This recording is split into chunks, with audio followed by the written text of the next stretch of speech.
আলাইকুম, স্বাগত জানাচ্ছি আরটিভি সকালের সংবাদে। আপনাদের সঙ্গে আছি আমি মাহবুবা জারিন রায়না।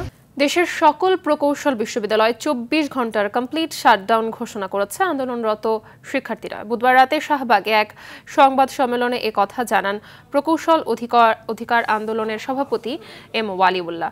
বলেন, দাবি মানা না হলে আজ বিকেল 5টায় সংবাদ সম্মেলনের মাধ্যমে পরবর্তী কর্মসূচি ঘোষণা করা হবে। ছাত্রদের উপর পুলিশি অ্যাকশনের ঘটনায় দুঃখ প্রকাশের পাশাপাশি তদন্ত কমিটি গঠনের কথা জানিয়েছেন ডিএমপি কমিশনার।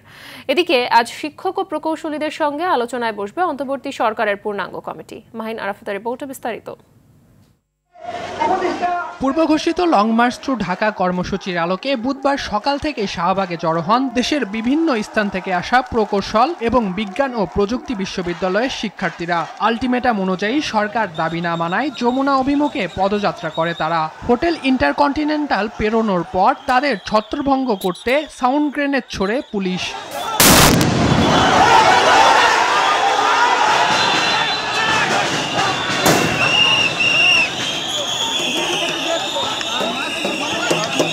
কয়েক দফা ধাওয়া পাল্টা ধাওয়ার পর পরিস্থিতি নিয়ন্ত্রণে টিয়ারশেল ও জলকামান ব্যবহার করা হয়। পুলিশের লাঠিচার্জ ও শিক্ষার্থীদের ইট পাটকেলে উভয় পক্ষে আহত হন কয়েকজন।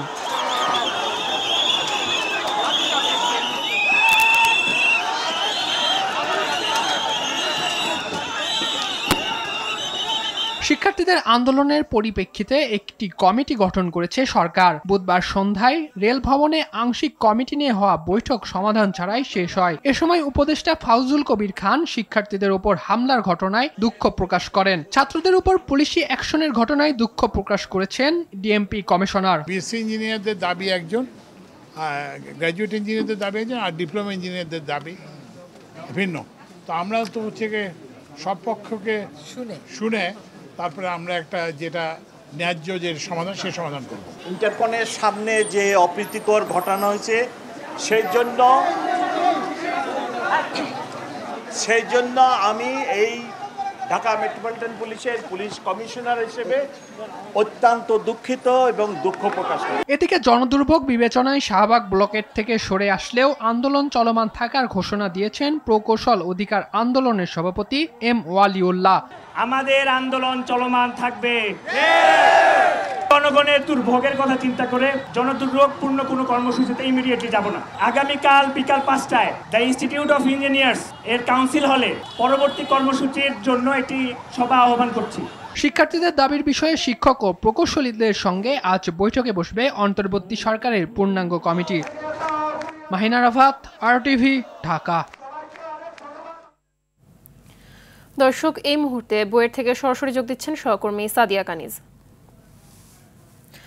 সাদিয়া, প্রকৌশল বিশ্ববিদ্যালয়ের শিক্ষার্থীদের ক্লাস পরীক্ষা বর্জনের ঘোষণায় ক্যাম্পাসের এই মুহূর্তে পরিস্থিতি কেমন দেখতে পাচ্ছেন জানাবেন।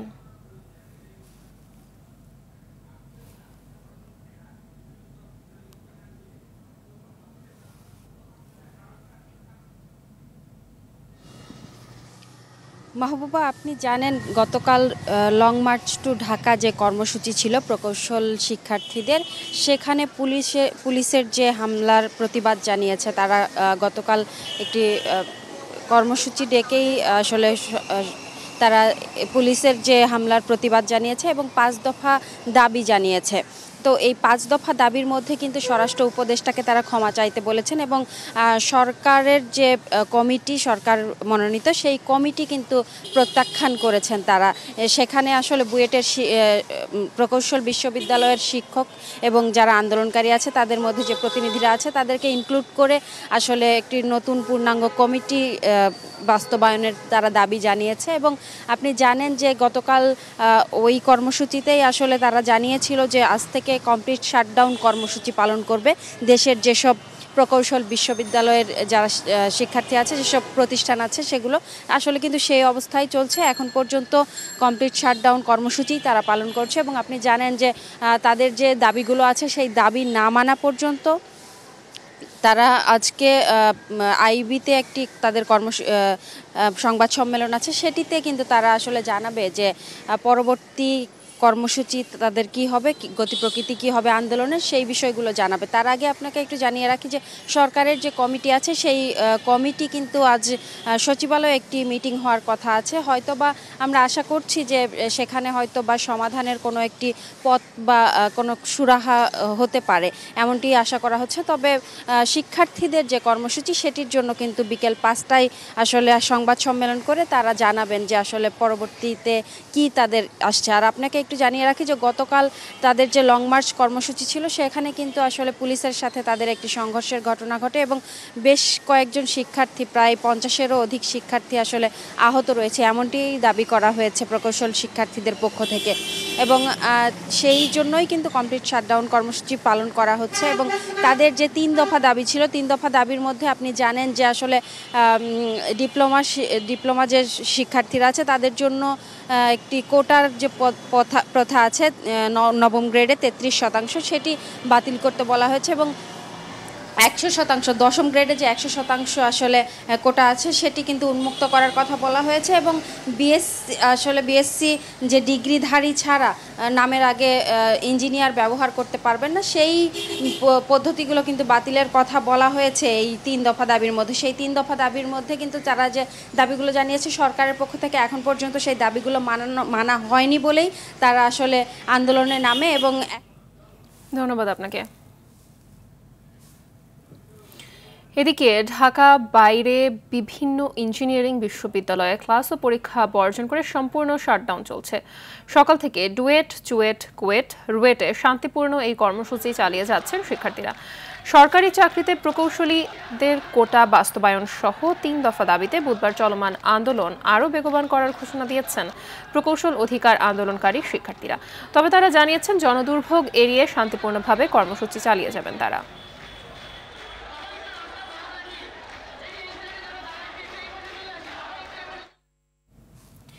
জুলাই আন্দোলনের প্রথম শহীদ আবু সাইদ হত্যা মামলার সাক্ষ্য গ্রহণ শুরু হবে আজ। বিচারপতি নজরুল ইসলাম চৌধুরীর নেতৃত্বাধীন 3 বিচারপতির আন্তর্জাতিক অপরাধ ট্রাইব্যুনাল 2-এ গতকাল শুরু হয় এই মামলার আনুষ্ঠানিক বিচার কাজ।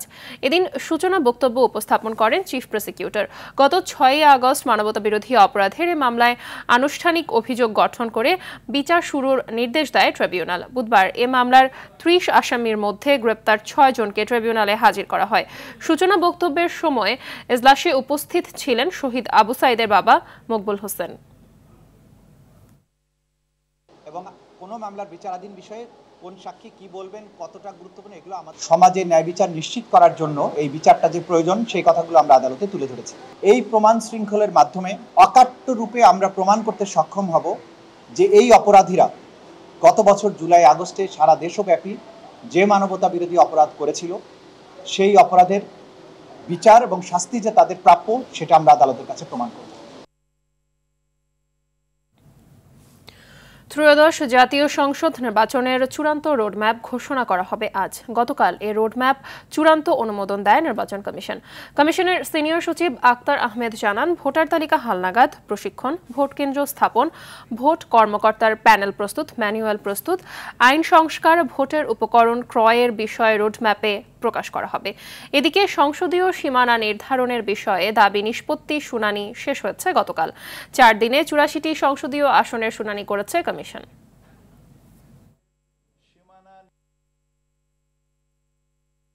যে মতামত যেটা পেয়েছি সেগুলো আমরা লিপিবদ্ধ করেছি এবং লিপিবদ্ধ করে এখন আমরা পর্যালোচনা করে যত সম্ভব শীঘ্রই আমরা চূড়ান্ত তালিকাটা প্রকাশ করব। আমরা যে কর্মপরিকল্পনাটা করেছি সে কর্মপরিকল্পনাটা আপনাদেরকে জানাবো। উৎসবমুখর পরিবেশের মধ্যে চলছে ঢাকা বিশ্ববিদ্যালয় কেন্দ্রীয় ছাত্র সংসদ, ডাকসু ও হল সংসদ নির্বাচনের প্রচার। কোনো প্রার্থীর অভিযোগ, এখনও নির্বাচনের লেভেল প্লেইং ফিল্ড তৈরি হয়নি। আর নির্বাচন কমিশন থেকে বলা হয়েছে আচরণবিধি লঙ্ঘন করলে কঠোর ব্যবস্থা নেওয়া হবে। এদিকে ভিপি প্রার্থী জালালের বিষয়ে সিদ্ধান্ত নেবে টাস্ক ফোর্স। বিস্তারিত রাকিব হাসানের রিপোর্টে। বুধবার সকাল থেকে পুরোদমে প্রচারে নেমেছে বিভিন্ন প্যানেল ও স্বতন্ত্র প্রার্থীরা। শিক্ষার্থীদের নজর কাড়ার চেষ্টা তাদের, আর শিক্ষার্থী বান্ধব আগামী নেতৃত্বের প্রত্যাশা ভোটারদের। মনে হয় এটা তো ন্যাশনাল পলিটিক্স তো না, এটা স্টুডেন্ট পলিটিক্স আর নর্মাল একটা আমাদের একটা ইনস্টিটিউশন ঢাকা ইউনিভার্সিটি। তো এখানে কাদা ছোড়াছড়ির কোনো জায়গায় থাকা উচিত না।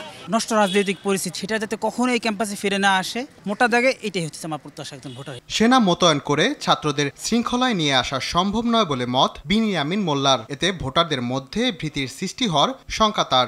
ভোট গণনা এই সমস্ত জায়গায় ওনাদের সেই ইন্টারফারেন্সটা এটা আসলে দেশের মানুষের কাছে আসলে ভালো মেসেজ দিবে না। পাচ্ছি মিলিটারি ডিপ্লয় করার কথা 13 দিন 14 দিন আগে বলার মধ্য দিয়ে শিক্ষার্থীদের মধ্যে এক ধরনের ভয় বা প্যানিক সৃষ্টি করা হয়েছে, সেটাও খুব ইতিবাচক কোনো কিছু হচ্ছে না। ভোট কেন্দ্র বাড়াতে বিকেলে সিনেট ভবনে চিফ রিটার্নিং অফিসারকে স্মারকলিপি ও অভিযোগপত্র জমা দিয়েছে ছাত্র দলের প্যানেল। সে সময় ভিপি প্রার্থী আবিদুল ইসলাম খান বলেন, 40,000 ভোটারদের জন্য 8টি কেন্দ্র যথেষ্ট নয়। গতকালকে দেখেছি যে টিএসসিতে একজন স্বতন্ত্র প্রার্থী, সাহিত্য সংস্কৃতি বিষয়ক সম্পাদক স্বতন্ত্র থেকে তিনি আলোকসজ্জা করেছেন, কনসার্ট করেছেন, তারপর কবিতা আবৃত্তি করেছেন, এরপরে তিনি ইশতেহার ঘোষণা করেছেন, যেটা সম্পূর্ণভাবে নির্বাচনী আচরণবিধি লঙ্ঘন। নির্বাচনে লেভেল প্লেইং ফিল্ড তৈরি না হওয়ার অভিযোগ ঐক্যবদ্ধ শিক্ষার্থী জোটের। আচরণবিধি জায়গায় এটা উল্লেখ নাই যে এটা আমরা করতে পারবো না। নির্বাচন কমিশনার বলেছিল আপনারা সব পারবেন, আপনারা পেস্টুন লাগাতে পারবেন, আইবি নোটিশ চলে আসছে। তবে কারো কারো প্রতি একপাক্ষিক আচরণ হয়নি বলে দাবি করেন চিফ রিটার্নিং কর্মকর্তা। এখানে কঠোর মেসেজ যাবে, আচরণবিধির ভায়োলেশন সুস্পষ্ট হয়, তাহলে আমাদের আচরণবিধিতে বলা আছে তার বিরুদ্ধে কি শাস্তি হবে। মামলা হোক যেটাই হোক, আমাদের কাছে আগে তার বিরুদ্ধে অভিযোগটা আসতে হবে, আসলে আমরা সেটা ট্রান্সপোর্টে দিয়ে দিব। রাকিব হাসান, RTV, ঢাকা। প্লাস অভিযোগ এবং তার যে জাহাঙ্গীরনগর বিশ্ববিদ্যালয়ের জাকসু ও হল সংসদ নির্বাচনের প্রার্থিতা প্রত্যাহারের দিন আজ সকাল 9টায় শুরু হওয়ায় কার্যক্রম চলবে বিকেল 4টা পর্যন্ত। আগামীকাল 29শে আগস্ট প্রকাশ করা হবে চূড়ান্ত প্রার্থী তালিকা। ইতিমধ্যে খসড়া প্রার্থী তালিকা প্রকাশ করেছে নির্বাচন কমিশন। এই তালিকায় ভিপি পদে 20 জন, সাধারণ সম্পাদক পদে 17 জন প্রার্থী রয়েছেন। যাদের মনোনয়নপত্র বাতিল হয়েছিল, আপিল শুনানির মাধ্যমে তাদেরকে বৈধ ঘোষণা করে নির্বাচন কমিশন। প্রার্থীদের চূড়ান্ত তালিকা প্রকাশের পর প্রচার শুরু হয়ে চলবে 9 সেপ্টেম্বর রাত 12টা পর্যন্ত। আজ ছাত্র দলের পূর্ণাঙ্গ প্যানেল ঘোষণা করার কথা রয়েছে। ইতোমধ্যেই গণতান্ত্রিক ছাত্র সংসদ ও ছাত্র শিবির তাদের প্যানেল ঘোষণা করেছেন। এদিকে নির্বাচন ঘিরে ক্যাম্পাস জুড়ে নিরাপত্তা ব্যবস্থা জোরদার করা হয়েছে।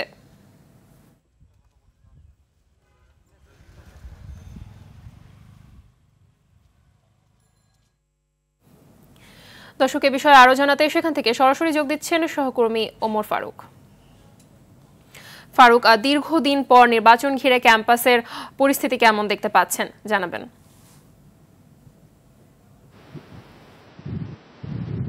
মাহবুবা, আপনাকে ধন্যবাদ। আপনি জানেন দীর্ঘ 33 বছর পর আগামী 11 সেপ্টেম্বর অনুষ্ঠিত হতে যাচ্ছে জাকসুর যে নির্বাচন, সেই নির্বাচনকে ঘিরে কিন্তু জাহাঙ্গীরনগর বিশ্ববিদ্যালয় এখন উৎসব মুখর পরিবেশের সৃষ্টি হয়েছে। আর জাহাঙ্গীরনগর বিশ্ববিদ্যালয়ের ক্যাম্পাস জুড়ে প্রশাসন কিন্তু নিরাপত্তা ব্যবস্থা জোরদার করার লক্ষ্যে কিন্তু বাংলাদেশ সেনাবাহিনীকে চিঠি প্রদান করেছেন। এছাড়াও বিজেপি, পুলিশ সহ বিভিন্ন আইনশৃঙ্খলা বাহিনীকে তারা চিঠি দিয়েছেন, যেহেতু দীর্ঘ 33 বছর পর জাহাঙ্গীরনগর বিশ্ববিদ্যালয়ে যে নির্বাচন অনুষ্ঠিত হতে যাচ্ছে, সেই নির্বাচন যেন অবাধ, সুষ্ঠু ও নিরপেক্ষ হয়, সেই লক্ষ্যে তারা কিন্তু কাজ করে চলেছেন বিশ্ববিদ্যালয় প্রশাসন। নির্বাচন কমিশন ইতিমধ্যেই তাদের গতকালকে যে আপিল যে শুনানি অনুষ্ঠিত হয়েছে সেটা রায় ঘোষণা করেছেন। যারা প্রার্থিতা বাতিল হয়েছিল তাদের প্রার্থিতা বৈধ ঘোষণা করেছেন। আজকে কিন্তু মনোনয়নপত্র প্রত্যাহারের শেষ দিন নির্ধারণ করেছে নির্বাচন কমিশন।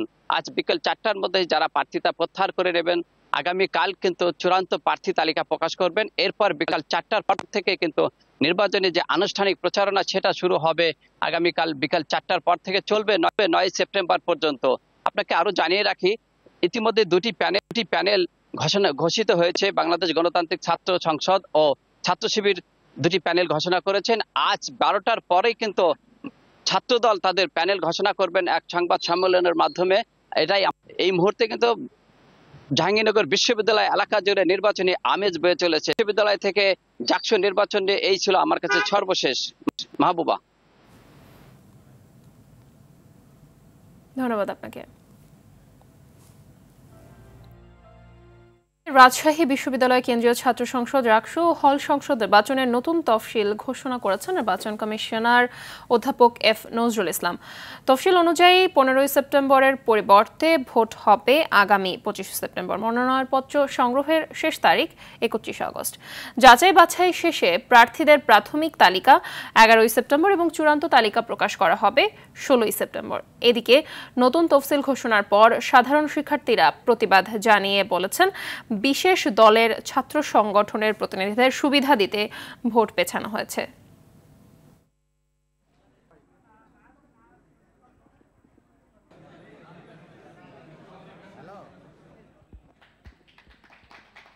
নির্বাচন যদি হচ্ছে প্রশাসন হচ্ছে তাদের যে নির্বাচনী আয়োজন ওইটা কমপ্লিট করার জন্য একটু ডিলাই করতো, তাইলে আমরা ওইটা মাইনা নিতাম।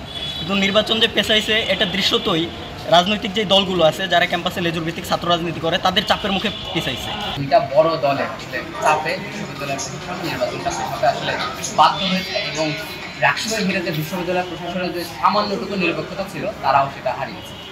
ফিলিস্তিনের গাজায় ছড়িয়ে পড়েছে দুর্ভিক্ষ, অপুষ্টি ও অনাহারে সেখানে আরও 10 জনের মৃত্যু হয়েছে। ইতোমধ্যে গাজা সিটিতে দুর্ভিক্ষ চলছে বলে নিশ্চিত করেছে জাতিসংঘ।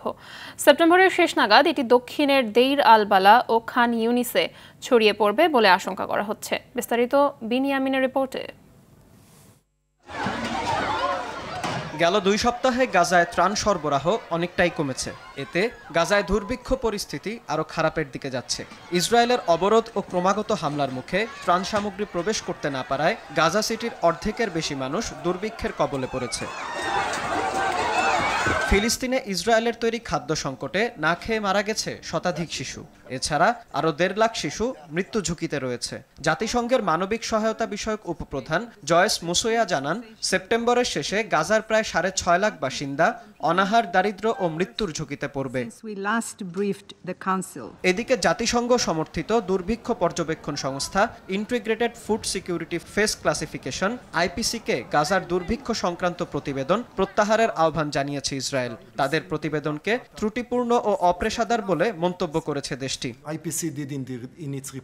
অন্যদিকে বুধবার যুক্তরাষ্ট্র ছাড়া IPC-র প্রতিবেদনকে সমর্থন জানায় নিরাপত্তা পরিষদের বাকি 14 দেশ। গাজায় দুর্ভিক্ষ থামিয়ে অবিলম্বে নিঃশর্ত ও স্থায়ী যুদ্ধবিরতির আহ্বান তাদের। বিনিয়ামিন, RTV। দেশের 2 শতাধিক সরকারি প্রাথমিক বিদ্যালয় ভবনের অবস্থা খুবই নাজেহাল। ঝুঁকিপূর্ণ ও জরাজীর্ণ ভবনেই চলছে কোমলমতি শিক্ষার্থীদের পাঠদান। ফাটল ধরা ছাদ ও পিলার ধসে যে কোনো সময় ঘটতে পারে বড় ধরনের দুর্ঘটনা। বারবার আশ্বাসের পরও তৈরি হচ্ছে না নতুন ভবন। প্রতিনিধিদের পাঠানো তথ্যচিত্রে আরও জানাচ্ছেন সাকিব আল হাসান। মাদারীপুরের কালকিনি ও ডাসার উপজেলার 199টি সরকারি প্রাথমিক বিদ্যালয়ের মধ্যে অন্তত 22টি বিদ্যালয়কে অত্যন্ত ঝুঁকিপূর্ণ হিসেবে চিহ্নিত করেছে উপজেলা শিক্ষা বিভাগ। ফাটল ধরেছে ভবনের ছাদ ও পিলারে। দক্ষিণ কৃষ্ণনগর সরকারি প্রাথমিক বিদ্যালয়, মহদ্দির চর সরকারি প্রাথমিক বিদ্যালয়, উত্তর বাঁশগাড়ি নতুন চর, বাহাদুরপুর, এনায়েতনগর, সিম আলীপুর সরকারি প্রাথমিক বিদ্যালয় সহ অন্তত 200 স্কুল ভবনের অবস্থা অত্যন্ত নাজুক। জরাজীর্ণ ও ঝুঁকিপূর্ণ এসব ভবনেই চলছে শিশুদের পাঠদান। বৃষ্টিতে ভিজে বই খাতা মাথার উপর খসে পড়ে ছাদের পলেস্তরা। স্কুলে আসলে কখনো বৃষ্টি পড়লে আমাদের বই খাতা ভিজে যায়। প্লাস্টারের যে সিমেন্ট ইটি আমাদের মাথায়। তাদেরকে স্কুলে পাঠদানের জন্য পাঠাইলে আমরা একটা দুশ্চিন্তার মধ্যে থাকি। তালিকা তৈরি করে মন্ত্রণালয়ে পাঠানো হয়েছে বলে জানান উপজেলা প্রাথমিক শিক্ষা কর্মকর্তা। এগুলো পুনর্নির্মাণের জন্য এবং প্রকল্পভুক্ত করার জন্য আমরা ঊর্ধ্বতন কর্তৃপক্ষকে বিষয়টি অবহিত করেছি। এদিকে নরসিংদীর শিবপুরে 30 বছরেও সংস্কার হয়নি ধানুয়া উত্তরপাড়া সরকারি প্রাথমিক বিদ্যালয়টির সংস্কার কাজ। ভবনের ছাদ ও পিলারের অধিকাংশ স্থানে দেখা দিয়েছে ফাটল, বেরিয়ে পড়েছে ভেতরের রড ও ইট। ঝুঁকিপূর্ণ ভবনেই আতঙ্কের মধ্যে চলছে শিক্ষার্থীদের পাঠদান। আমরা এই জায়গায় ক্লাস করতে খুব ভয় পাই। অনেক সময় দেখা যায় গার্ডিয়ান আছে, আমরা টিচার আছি, বাচ্চারা আছে, সবাই একটা আতঙ্কে থাকি যে কখন কি হয় এরকম আর কি। নতুন ভবন চেয়ে একাধিকবার আবেদন জানিয়েও কোনো সাড়া পাচ্ছেন না বলে জানান বিদ্যালয়টির প্রধান শিক্ষক। 23 সালে একটা আবেদন দিয়েছি, আবার 25 সালে একটা আবেদন দিয়েছিলাম, কিন্তু ওইটা আবেদনে আমার ইয়াতে আসে নাই। বড় ধরনের দুর্ঘটনা ঘটার আগেই ঝুঁকিপূর্ণ এসব ভবন সংস্কার ও নতুন ভবন নির্মাণ করবে সরকার, এমনটাই প্রত্যাশা শিক্ষক, শিক্ষার্থী ও অভিভাবকদের। সাকিব আল হাসান, RTV। চট্টগ্রামে দিন দিন বাড়ছে ককশিটের ব্যবহার। অপচনশীল এই বর্জ্যে দূষিত হচ্ছে পরিবেশ। নালা নর্দমার মুখে আটকে তৈরি হচ্ছে জলাবদ্ধতা। প্লাস্টিক নিয়ে সচেতনতামূলক ক্যাম্পেইন হলেও পরিবেশের জন্য ক্ষতিকর এই উপাদান নিয়ে নেই তেমন সতর্কতা। চট্টগ্রাম থেকে সাইফুল মাহমুদের পাঠানো তথ্যচিত্রে আরও জানাচ্ছেন সাকিব আল হাসান। দীর্ঘ সময় মাছ সংরক্ষণ ও পণ্য সুরক্ষায় বন্দরনগরী চট্টগ্রামে দিন দিন বাড়ছে ককশিটের ব্যবহার হচ্ছে সামাজিক অনুষ্ঠান ও ধর্মীয় উৎসবেও। ব্যবহারের পর এসব ককশিট ফেলা হয় নালা, খাল, সড়কের পাশে কিংবা ডাস্টবিনে। এতে সামান্য বৃষ্টিতেই অপচনশীল এই বর্জ্য থেকে তৈরি হচ্ছে জলাবদ্ধতা। এসব বর্জ্য থেকে নিঃসৃত রাসায়নিক ক্ষতিকর উপাদান মাটির উর্বরতা কমিয়ে দিচ্ছে। আবার পোড়ানোর ফলে দূষিত হচ্ছে বাতাস, বাড়ছে শ্বাসকষ্ট সহ নানা ধরনের রোগ ব্যাধির ঝুঁকি। ককশিটটা হচ্ছে অত্যন্ত ক্ষতিকর একটা পদার্থ, বিশেষ করে হচ্ছে পরিবেশটাকে বাঁচানো। আর হচ্ছে এই যে চিটাগাঙের জলাবদ্ধতা, অনেক লোকের প্রাণহানি হয়। ককশিটটা আসলে পচনশীল নয়, ওগুলো গিয়ে এক জায়গায় জড়ো হয়ে যায়, জড়ো হয়ে নালা নর্দমা সব জ্যাম হয়ে যায়। বিশেষজ্ঞরা বলছেন ককশিটে থাকা রাসায়নিক উপাদান দীর্ঘ সময় প্রকৃতিতে থেকে কৃষি উৎপাদন ব্যাহত করে। পরিবেশ অধিদপ্তর থেকেও কিন্তু সিঙ্গেল ইউজ প্লাস্টিক নিয়ে কাজ করা হচ্ছে। ইতিমধ্যে 18টি আইটেম আমাদের দপ্তর থেকে নিষিদ্ধ করা হয়েছে যে এগুলো ব্যবহার করা যাবে না। সেই অনুযায়ী আমরা কাজ করে যাচ্ছি। প্লাস্টিকের মতো ককশিটের ক্ষতিকর দিক নিয়েও সচেতনতা তৈরির তাগিদ সিটি মেয়রের। যে অপচনশীল কোনো কিছুই যত্রতত্র ফেলবেন না, পাশাপাশি ককশিট ইউজ না করে গ্রিন এমন কিছু আপনারা সৌন্দর্যমণ্ডিত কিছু ইউজ করেন, যেগুলোতে দেখতেও ভালো লাগবে এবং আপনার যেগুলি আমাদের জলাবদ্ধতার সৃষ্টি করবে না। প্রতি বছর 6% করে বাড়ছে ককশিটের ব্যবহার। পরিবেশ রক্ষায় তাই সঠিক বর্জ্য ব্যবস্থাপনা এবং পুনঃব্যবহারযোগ্য প্রযুক্তি চালুর দাবি সংশ্লিষ্টদের। সাকিব আল হাসান, RTV। বাংলাদেশে প্রথমবারের মতো কৃষকদের জন্য চালু হচ্ছে ফার্মার্স মিনি কোল্ড স্টোরেজ। এই হিমাগার সবজি সংরক্ষণে বড় পরিবর্তন আনবে। সাভারে পরীক্ষামূলকভাবে চালুর পর এবার মানিকগঞ্জে আনুষ্ঠানিক উদ্বোধন হবে। প্রাথমিকভাবে 100 কৃষকের কাছে পৌঁছাবে, পরে সারা দেশে সম্প্রসারিত হবে। এটি কৃষকদের বাড়তি সবজি সংরক্ষণে সহায়তা করবে, দাম স্থিতিশীল রাখবে এবং আয় বাড়াবে। সৌরচালিত সংরক্ষণ পরিবেশ বান্ধব এবং খরচও কম। কৃষকরা মোবাইল ফোনের মাধ্যমে নিয়ন্ত্রণ করতে পারবেন। 5 লাখ টাকায় 10 টন ধারণক্ষম হিমাগার তৈরি সম্ভব বলে জানান কর্তৃপক্ষ। কৃষকদের জন্য প্রশিক্ষণ ও ফ্রি সংরক্ষণের সুযোগও থাকছে এতে। ভুটানের বিপক্ষে প্রীতি ও সিঙ্গাপুরের বিপক্ষে এশিয়ান কাপ বাছাইয়ের হোম ম্যাচ থেকে বড় অঙ্কের অর্থ ফেডারেশনের ভান্ডারে যোগ হয়েছে বলে জানিয়েছে বাফুফে। এবার চলতি বছর হংকং ও ভারতের বিপক্ষে বাকি দুটি হোম ম্যাচ থেকেও বড় অঙ্কের অর্থপ্রাপ্তির প্রত্যাশা করছে ফেডারেশন। এছাড়া এশিয়ান কাপের আগে নারী ফুটবলের সঙ্গে দুটি বহুজাতিক প্রতিষ্ঠান যুক্ত হওয়ার কথা জানিয়েছেন বাফুফের সহসভাপতি ফাহাদ করিম। বিস্তারিত মাহফুজুল ইসলামের রিপোর্টে। হামজা, সুমিত, ফাহমিদুলদের অন্তর্ভুক্তিতে বদলে যাওয়া এই বাংলাদেশ ফুটবল দলের প্রতি এখন দর্শকদের প্রত্যাশা তুঙ্গে। এশিয়ান কাপ বাছাইয়ে ভারত ও সিঙ্গাপুর ম্যাচের পর মাঠের বাইরে দর্শকদের প্রত্যাশার চাপ সামলানো এখন বাফুফের জন্য বড় চ্যালেঞ্জ। এবার অনেক আগে থেকে আমরা অ্যানাউন্স করব, সো যারা আমাদের জেনুইন ফ্যান, আমি আশা করব তারা যেন ইনশাআল্লাহ প্রথম থেকেই অনলাইনে তারা টিকিট নেওয়ার চেষ্টা করে। এবং গতবার অনলাইন টিকিটিং আমাদের ইনিশিয়ালি কিছু চ্যালেঞ্জেস এসেছিল, সেটাকে ডেফিনেটলি আমরা এবার মিটিগেট করবো। এবার আমরা আগের থেকেই কোন কোন ফুডের কত দাম হবে স্টেডিয়ামে সেটা আমরা আগে থেকে অ্যানাউন্স করি। আমরা পানিটা ইনসাইড স্টেডিয়াম বিনামূল্যে দেবো ইনশাআল্লাহ। সিঙ্গাপুর ও ভুটান ম্যাচ থেকে বড় অঙ্কের অর্থ নিজেদের ভান্ডারে যোগ করেছে বাফুফে। হংকংয়ের বিপক্ষে ম্যাচ নিয়েও আছে স্পন্সরদের ব্যাপক আগ্রহ।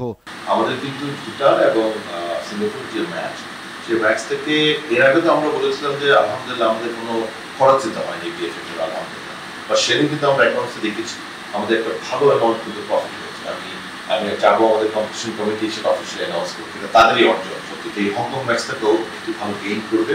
এশিয়ান কাপে জাতীয় ও অনূর্ধ্ব 20 নারী ফুটবল দল খেলার যোগ্যতা অর্জন করার পর 3টি বহুজাতিক প্রতিষ্ঠান বাফুফের সঙ্গে পার্টনারশিপে আসছে, যার মধ্যে একটি চূড়ান্ত করেছে। সেপ্টেম্বরের মাঝামাঝি আপনি ইনশাআল্লাহ আমাদের নারী ওমেন টিমের সাথে একটি মাল্টিন্যাশনাল যোগ দিতে যাচ্ছে ডেভেলপমেন্ট পার্টনার হিসাবে।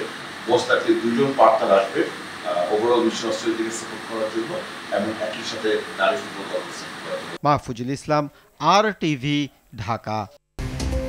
দর্শক, সকালের সংবাদ এ পর্যন্তই। মধ্যাহ্নের সংবাদ দুপুর 12টায় দেখার আমন্ত্রণ রইল। ধন্যবাদ সবাইকে।